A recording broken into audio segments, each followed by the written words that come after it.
Hello friends, welcome to Salesforce CMAtics video session 147. So basically in today's video, we will actually try to understand what are the difference between each one of the subcharts which is present in the date and time chart. So basically, the time combo, the timeline, then you have the calendar heat map. Okay. So yeah, these are, and there was one more chart. Okay. So subchart. So yeah, basically, it's a time bar. Yeah. So what are the complete difference between each one of the subchart? That is something we will try to understand. Okay, so we will go to the Analytics Studio, and what I will do is at first I will just open each one of them. Okay, so what I will do is I will open the timeline. Yeah, I will open the timeline chart.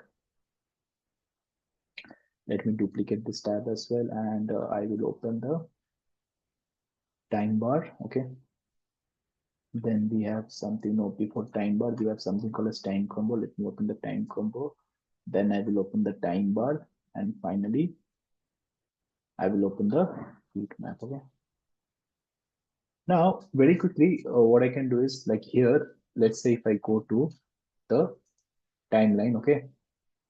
So as you can see here, like this is the basic requirement. We need at least one field for time axis, and this is something I've written in my notepad as well, that at least one field is needed for time axis and at least one field for y axis, right? Okay. So that is one difference. And what I can do is very quickly I can navigate to my let me open one more, and let me navigate to uh, time combo. Okay. Similarly, let me navigate to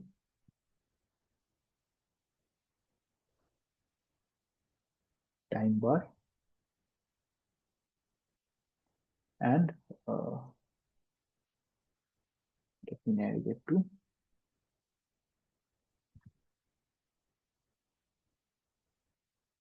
calendar heat map. Okay.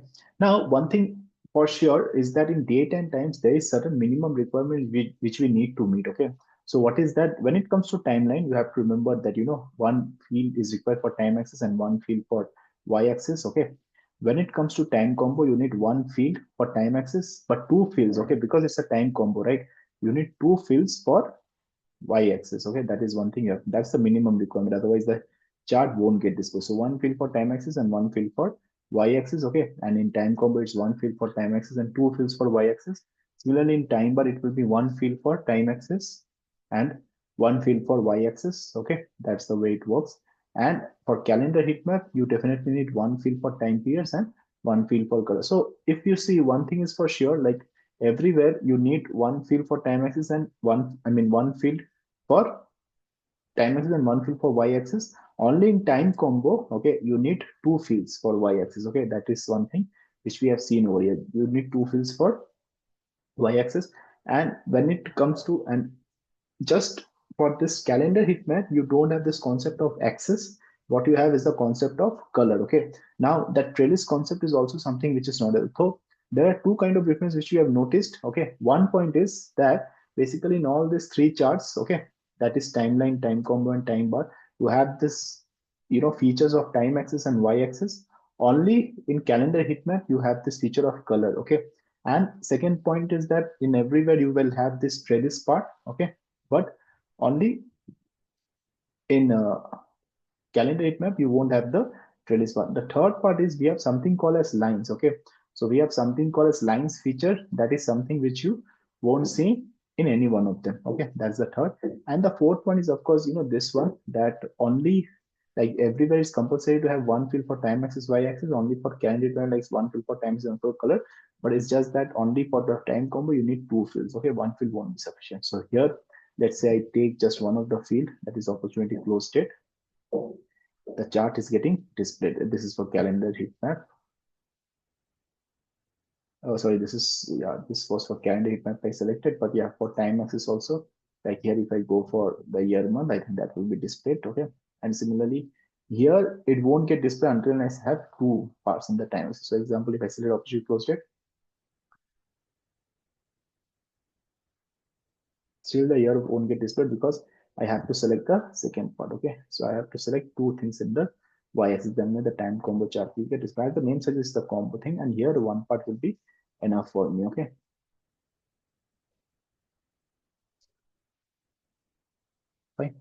So already we have walked through 4 parts of difference. And one more thing is when it comes to calendar heat map, you get to see something called as the week parts into consideration, like the Sunday to Monday, or Sunday to Saturday. Okay, all those things you get to see on the calendar heat map. Something you don't get to see the week name in other 3 parts. Okay. Now we will come back over here. Okay, now basically here one more difference is like you have this feature of reference line, right? So if you can see from the chart itself, you have this feature of reference line, you have that feature of predictive line as well. Okay, the reference line and predictive line, so that part is definitely there. But when it comes to here in the calendar heat map, you don't have that feature of I mean, as per the nature of this chart, that is not needed as well, so you don't have that feature of predictive line and reference line. Okay, that's the thing about it. Okay, now of course we can check what could be some other form of difference. So what I will do is I will very quickly click on the timeline chart over here, and here I will click on the time combo chart, and here I will click on the time bar chart, and here I will click on the calendar heat map. Okay, so as you can see here, like on the timeline chart, you have that option of showing the misses value, as well as you have that axis mode, you have that option of fill area as well. Okay, that is something which is also there, and how you want to show the points. Okay, that part is also there. If you want to use the dash line, you can also use this dash lines, right?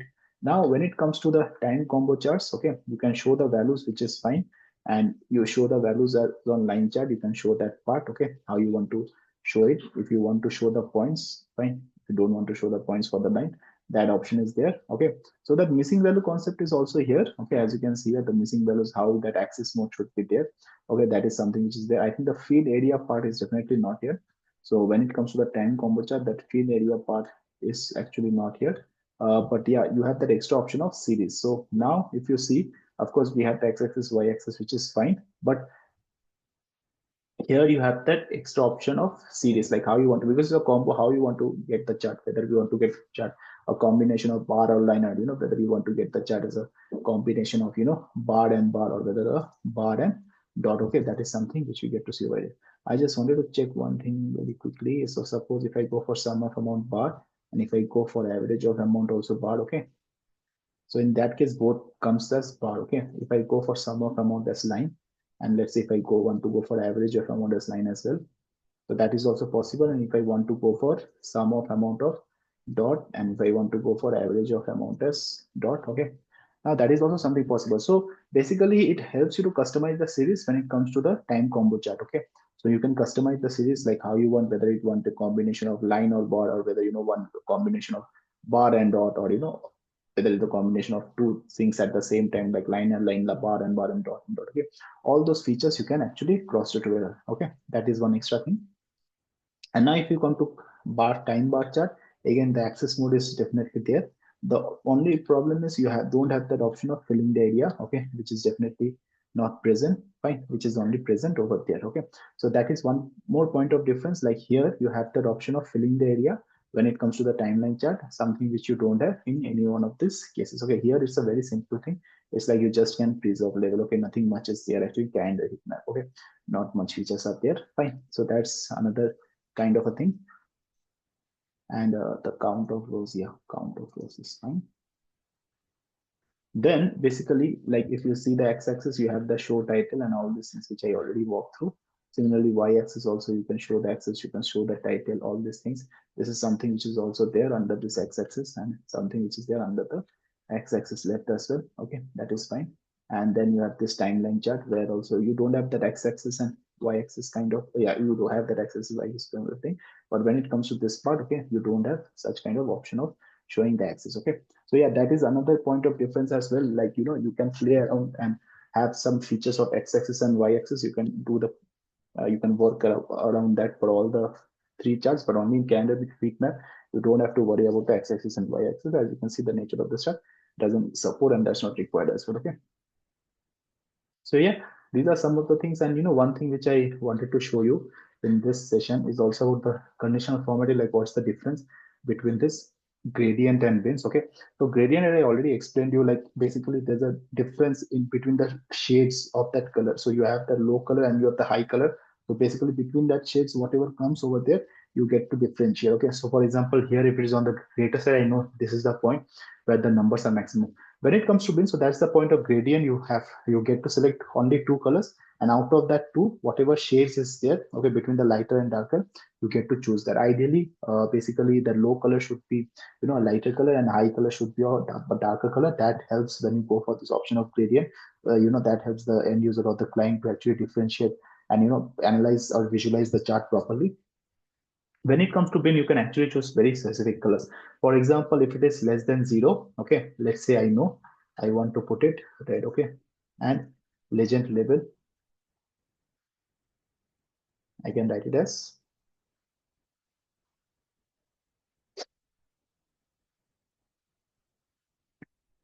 less than 0, okay. Now the second part is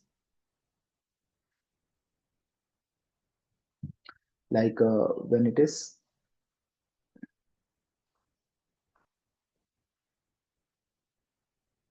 let's say like 20,000, okay, maybe I know it's yellow, okay. Now I can add further bin over here.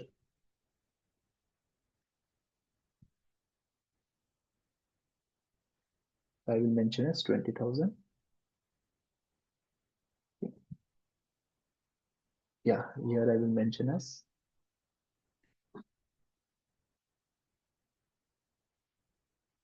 20,000, and the color will be, of course, yellow.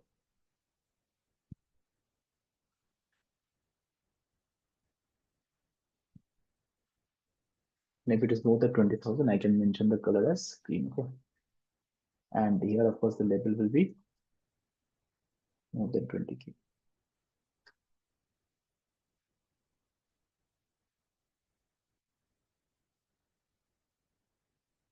Which is fine. So basically that label also will come under this thing. Okay. So that's the thing about gradient and bins. I hope you understood that concept of under the conditional formatting where you have two options.